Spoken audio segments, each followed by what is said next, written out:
My name is Natalie Malgas. I am a TV news journalist in Cape Town. Basically, I feel like a warrior, like an SANDF soldier. Doing journalism in South Africa today pretty much requires the same skill set of a warrior and a soldier. Having a thick skin and a ready to fight kind of mentality. Only our fight is the fight for truth and reflecting the voices that would otherwise not be heard.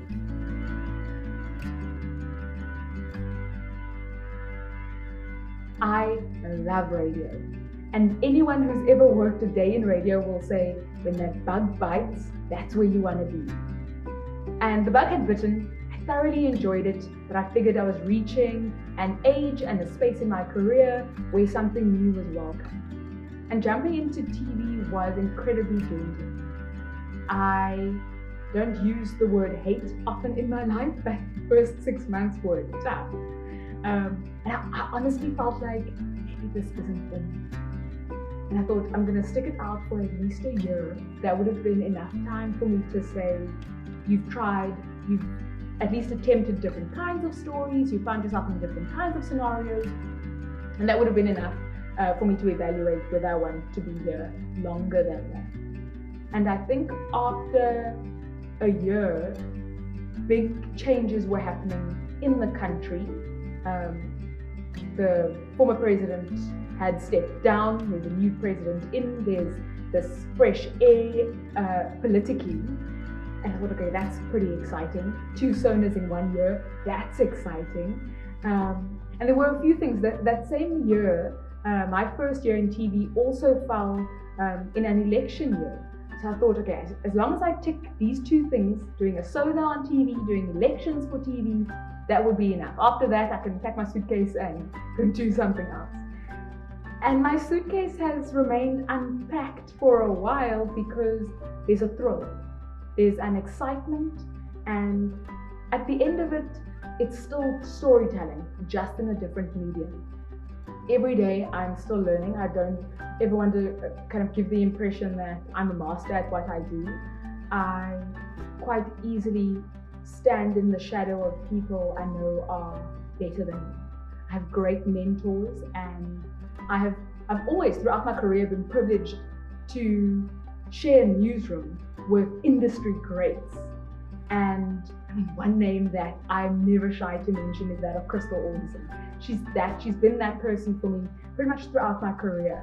And to be able to learn from people like that keeps the suitcase unpacked. That keeps me coming back every day to want to do it better. And it being the storytelling, the representing those voices that haven't yet been afforded the platform, or for whatever reason think they don't deserve the platform, because that's important. Telling the human, the people, the community story accurately and ethically.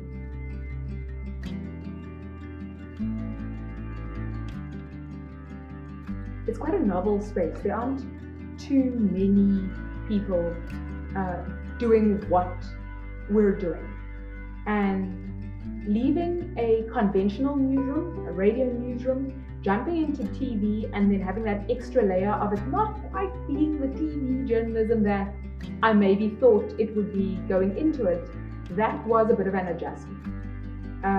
Sometimes there are some days where I actually feel like I may as well still be working in radio, because it's just you, your stack of equipment, and you have to put the story together with finite resources. We've been shooting on our cell phones quite a bit, and the pro to that is you can really get into the story. It cuts that layer of nervousness and awkwardness when you're interviewing someone, because they could be overwhelmed, and often are overwhelmed, by a big camera. They think this is some kind of a blockbuster shoot. When it's just you, your camera, a tripod, well, the cell phone, not even a proper camera, and the tripod, you can really get into the heart of the story. You can get that person sharing with you what they perhaps wouldn't have been able to share if they were more overwhelmed and preoccupied with this camera staring at them. So there are some perks to it. you really cut the proximity to the story quite fine. Of course, there are some cons to that too, because you're alone out in the field. And there are some stories that can't really be captivated on a cell phone alone, and it requires a little bit of extra hands. And that's where the rest of the team kicks in. The support from the desk and the editors that assist. That's where the traditional TV kind of newsroom kicks in, because this is a product which was also very different to radio. This was a product that required many hands to put together. In radio, not always so much. But like I mentioned, it's a novel space, it's fresh, it's exciting, and it's something that I think will only boom, because it really puts journalism in the hand of the everyday person. It doesn't require expensive and fancy equipment to just tell your story.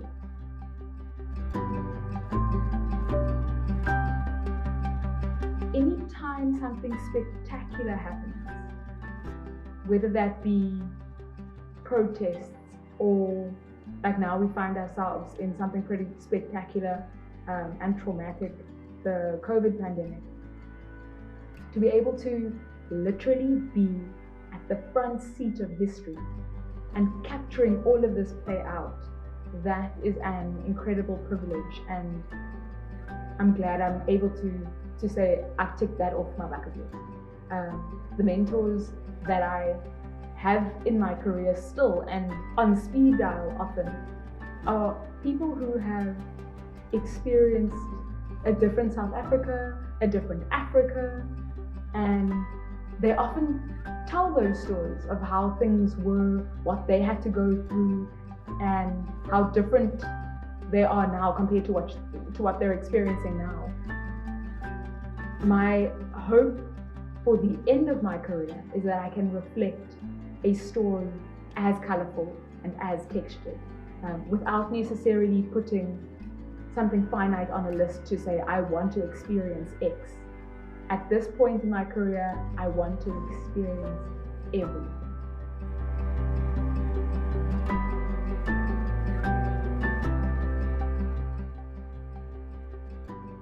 I have to hand it to my reporter colleagues across every newsroom and every platform. We have gone the distance. We've been on the front line, right up there with other obvious frontline workers, the army, the police, doctors and nurses, healthcare workers that keep that entire platform going. Journalists have been right up there too, in those COVID wards, interviewing COVID positive patients, their families, and for those who lost their battle to COVID, we were there too.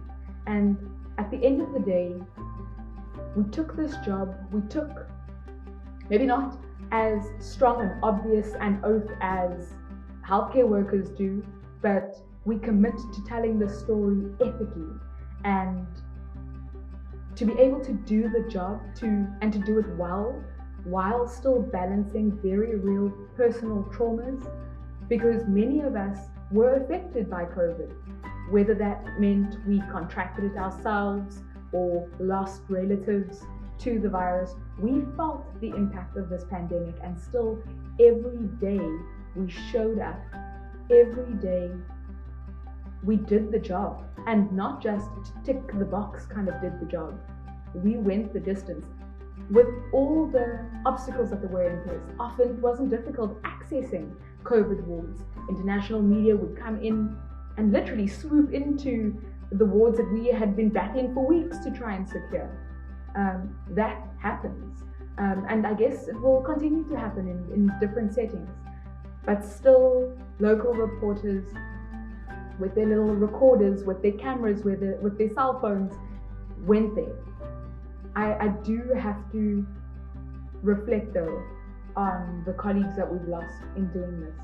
It hasn't been easy, and there were days, quite literally, where before you step out to a story, acutely aware of the risks, you just have to take a minute to reflect and feel all those feelings, because that sadness hits you in waves, whether it's for the colleague that you lost, the cousin that you lost, the parent that you lost. It's very real personal traumas that we were juggling at the same time.